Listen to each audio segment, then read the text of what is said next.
আজকে খুব তাড়াতাড়ি একটি আমরা প্রফিট অ্যান্ড লসের অঙ্ক করি। তো তোমাদের যদি এই টাইপের অঙ্কগুলো শর্ট ভিডিওতে ভালো লেগে থাকে তাহলে অবশ্যই চ্যানেলটিকে সাবস্ক্রাইব করো এবং চ্যানেলটিকে লাইক করো।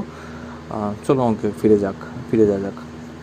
তো এখানে বলেছে পার্সন পারচেসড আর টেবিল অ্যান্ড সোফা 28,000।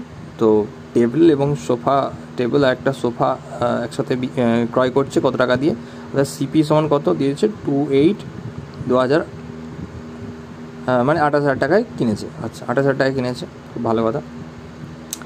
এবার এখানে দিয়ে দিয়েছে, দেখো দুটো, একটা সোফার জন্য প্রফিট করেছে 10%, টেবিলের জন্য প্রফিট করেছে 15.25% এবং টোটাল প্রফিট করেছে 13%। তো এটা দেখেই বুঝতে পারছো যে এখানে অ্যালিগেশন দিয়ে অঙ্কটা করা যেতে পারে। চলো করা যাক। তো প্রথমে হচ্ছে কত? 10% প্রফিট, তারপরে করেছে কত? 15.25%, আর ওভারঅল করেছে কত? 13%। তো এখান থেকে তুলো, এটা হবে কত? 2.25, আর এখানে হবে কত? 3। যদি ডেসিমেল তুলে দেওয়া হয় তাহলে এখানে 0 হবে। 5 45 225, 5 6 30, 5 9 45, 5 12 60, অর্থাৎ 9:12 আসছে। তো 9:12 এলে যেহেতু সিপি কত, আমাদের সিপি দিয়ে দিয়েছে 28,000, তাহলে এখানে চেয়েছে যে difference between the cost price of the sofa and table.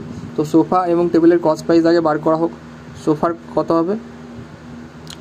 তো আচ্ছা, সোফা টেবিল, আচ্ছা ফার্স্টে আমাদের টেবিল দিয়েছে, তো টেবিলটাকে বার করে নেওয়া হোক। দ্য সোল্ড সোফা, আচ্ছা না সোফাটা, এটা সোফা আর এটা টেবিল, তাই তো? তাহলে সোফাটাকে বার করে নেওয়া হোক।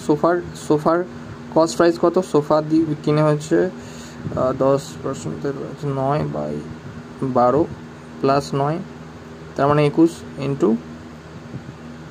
28000।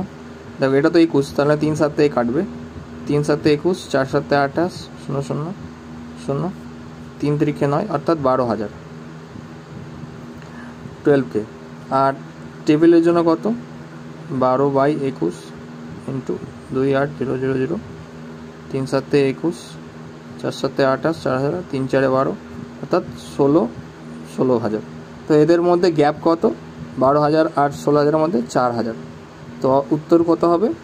4,000 হবে উত্তর। আশা করি তোমরা বুঝতে পেরেছো।